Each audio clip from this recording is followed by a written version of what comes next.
your adversary. Would that be a proper say word? opponent. Opponent? Adversary? I don't want to elevate. I'm in sales. Adversary is a strong word. Like they're gonna fight with swords. As big a Marvel geek as I am, I don't want to elevate her to Thanos status.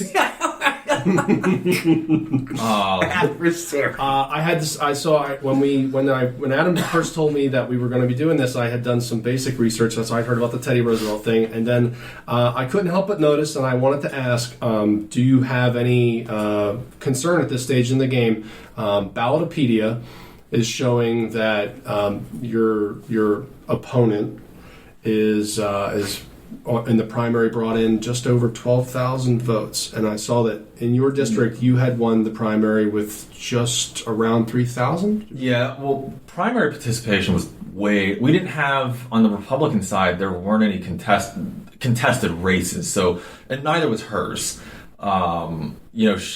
So those numbers are negligible. Yeah, I mean, her story in the last election is she really didn't peel away votes from Costa. She brought additional people out. I mean, a midterm primary for the state level, that turnout is really the only thing behind it is municipal elections.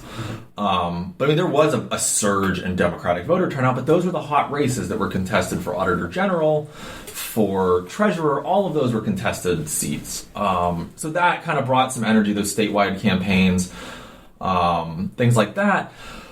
But yeah, she had a great turnout in there. It's definitely, I mean, it weighs on my mind. You had the mail-in ballots. Oh man, and that weighs on my mind. And I if you went through my campaign page, there's I received 3 mail-in ballots. As much as I'm my own biggest fan, my own biggest critic, I'm not going to vote for myself 3 times. You only got 3. That's a godsend. I've received 11 as of this week. Really? 11. Wow. And I've also received 6 census forms. The census, I filled that out the day I got it.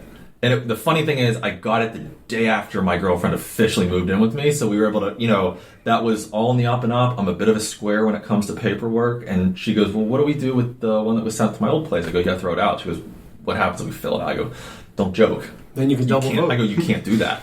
So, I had this question. Nobody was able to explain it to me. What's to stop someone?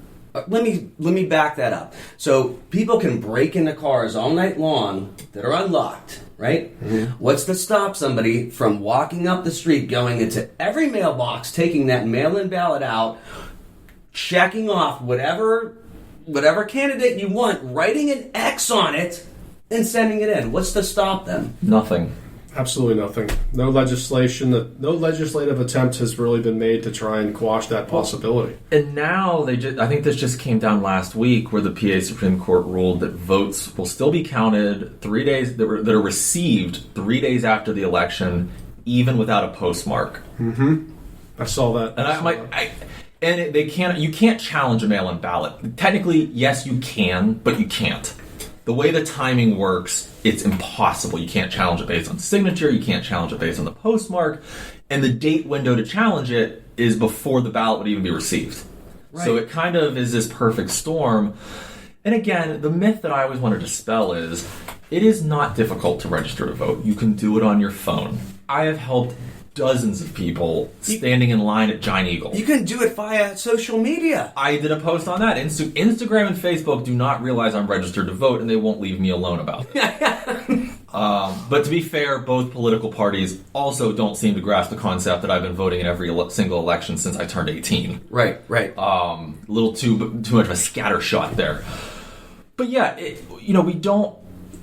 There's definitely challenges to ballot access, but they're not the mountains that we're making them out to be. There were reasonable concessions we could have made. Question. Okay. So, I can go to the commissary, supermarket, and there is more than 80 people in there, right? Why can't I go to vote in person when there's less than 10? Walmart can have 460 people inside the store. So, if there's less than 10 people in a voting building, what is the difference from going shopping to going voting? Power and control would be my options. I agree. Control. I mean, more people shop at Walmart on a weekly basis, not weekly, than voted in the last 2 presidential elections. Mm-hmm. So if it's safe to go to Walmart, I mean, and let's just make a point here: Joe Biden voted in person. Right. Joe Biden voted in person. Yeah. Well, Who was his handler? Who walked him in? Yeah. I feel like we talk about Was he history, awake? like you talk about Teddy Roosevelt, and I think history will always play a big role in these events. We look back at the history just since we were old enough to really take part in politics, or at least be mentally involved in the political spectrum. The last time that we saw a true scandal that had to do with mail-in votes, possibly costing or causing a certain outcome in an election, that was Bush versus Gore. Oh, I remember that. Yeah, That was more the Recount. hanging chads than mail-in. right. And a lot of that was overseas soldiers. Yeah. Yep. I mean, in Florida, it's Miami-Dade County and it's Boca, I think. There's just 2 counties are always the problem. Well, do you know why? Because that's the retiree counties where all the people, they're 80 years old, they're whatever, and they go there to retire and they die. So guess what? If Florida is, having previously worked for the state of Florida, I can tell you it is interesting. Yeah. Yeah, it's so are a lot of businesses, as you see from the inside. There are global, without, obviously I can never break confidentiality. There are global corporations that you see every day driving down the street that run on software from the Clinton administration era. And when I asked, in one particular instance, I asked the person I was dealing with, I go, why is that? She goes, because no one knows where the server is. So someday a power failure or somebody spilling their juice or coffee, our entire accounting system will go dark. Nice. Oh, man, before we cut to our first break, speaking of Florida, so do you know Carol Baskins? Fortunately, I do not. That's why I'm still alive. She's going to be on Dancing with the Stars. That's not to say that he's accusing or she's accusing. I am a anybody. Tiger, I believe. I think so, yeah. Yeah. Oh God. Oh, that'll be a treat. Well, Nicolas Cage is going to play, Joe Exotic in the Netflix, or is it Hulu movie? They're making a movie about that. Oh yeah. They'll make a Joe Exotic movie, but I'm still waiting on to figure out the cliffhanger from Stargate Universe. Oh yeah. Bring Want back to know if Firefly. Eli fixed that pod? It's Firefly. Yes. Thank you. Bring back Firefly. You'll get some people riled up at home talking about it, Yeah, man. including this one. That should be your platform. I'm going to bring back Firefly. All right, we're going to be right back here after a quick commercial break with John Waugh and Fran Petro from Fran's Fallout Shelter. Right back after this.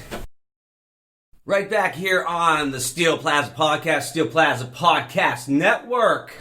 We are joined by John Waugh and Fran Petro of the Fallout Shelter, also a part of the Steel Plaza Network. If you like what you hear, go ahead and open that pocket donate to www.paypal.me/Steel Plaza Podcast. We'll put a link to that in the show description. And right back here on the show, we'll kick it back into gear.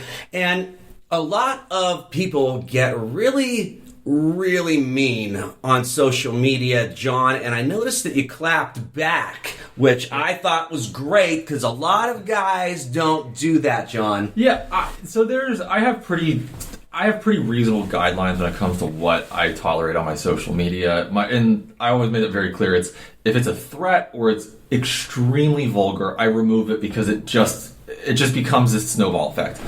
But there's people. I'll get criticisms of my physical appearance. I'll make fun of my hair, and to that I'll reply, "Hey, I just turned 30 and all my hair is still attached. I call that a win." And then someone will reply back, "You know what? Fair enough."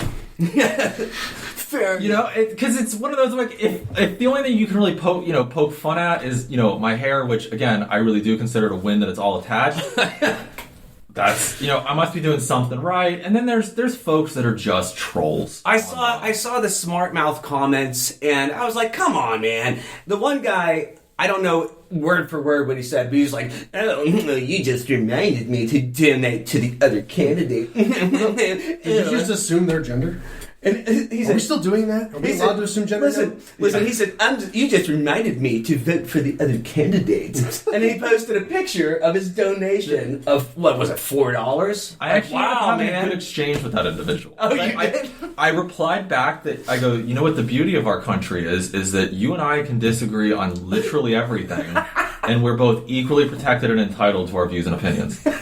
And then he replied, he was, brought up... He's like, you piece of trash! No, he replied back and he said, he brought up the topic of harm reduction and addiction to mental health. And I go, you know what, buddy, we found some common ground because that, mental health and substance abuse happens to be one of my biggest platforms. And, being an advocate and working on destigmatization. So sometimes you can turn those conversations around. You can. That's an outlier. Yeah. Usually I get the people that I imagine are jumping up and down, smashing the keys. Yeah, with like a giant wiffle ball bat, like, you piece of trash! Just using a floor tamper. Yeah, like I picture like the guy. Like I picture the old beige, HP or compact Presario desktop and like the dirty keyboard, Cheeto stained finger just hitting that keyboard. And then sometimes you just let your followers on there kind of get into it. Like I have the comment notification disabled because you can get your blood pressure so high reading comments you'll set a time to read through them, but if you get them live, that's when you start, first thing in the morning before you've even had coffee, just start mashing your thumbs into the screen. Oh my god, man. The one guy, he's like, why is this even on my page? I recently I just had enough. I mean, after almost 12 years on Facebook, I couldn't do it anymore.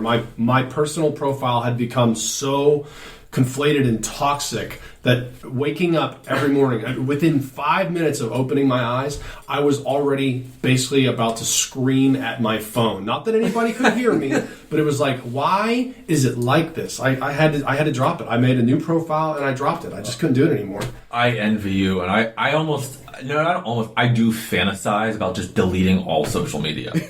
Social media can work for you, and there is definitely kind of like unions. There's a time and travel place. back in time, and I talk about social media like a virus. Again, it's relevant context given what the year 2020 has turned out to be. Facebook was good until it went airborne, aka when it jumped to phones. Right. Because it used to be you had to go out and live those experiences to come home and share with people. Mm-hmm. Now, sharing experiences is the experience. Mm-hmm. And it's all about FOMO and who can suck in their stomach more and get the lighting perfect to look like they've been hitting the gym even more. Like that's all it is. Social media allows you to have absolutely zero personal accountability for any action or thought you have. There is no consequence other than the consequence that you put on yourself, possibly losing followers. It's all based on growth, and growth means nothing on Facebook if there's no monetary value associated. People don't understand how to use social media properly. I mean, I can give you, for instance, and I deleted it within probably 30 minutes because I was dogpiled because I asked, what is the point of burning down all these businesses? And wouldn't you know it, Fran, within seconds, I was being drawn and quartered. John. Cancel culture. Yeah, drawn and quartered. Well, and that's and the argument that will absolutely get that vein to pop out of the middle of my forehead that no one ever sees is when people say, well, it's just stuff and you have insurance. Obviously, anyone that replies with that has never filed an insurance claim for anything. Right. Because there's a deductible and also there's limits. And two, burning down a building, what if there's someone in that building in a wheelchair? There you go. Or somebody that just had surgery and so, they're on prescription medication for that, which may make them less aware, or they're unable to get out, or an infant, or an elderly person. I like to pull out the hypocrisies of arguments like that from either side. So, like, if their thing is, it's just a building, it's insured. On the flip side, a lot of people were still and are still kind of rolling on the Obamacare plan. So, like, shouldn't it go both ways? Like, if the argument is we need to defund police and all that because of assaults and batteries and police-involved shootings, like, what's the problem? You're insured, right? If insurance is your argument as to why it's okay to do things, then if you have health insurance, it should be fine. Well, and it's, again, we'll hop over to health insurance because that's something that my opponent loves to conflate literally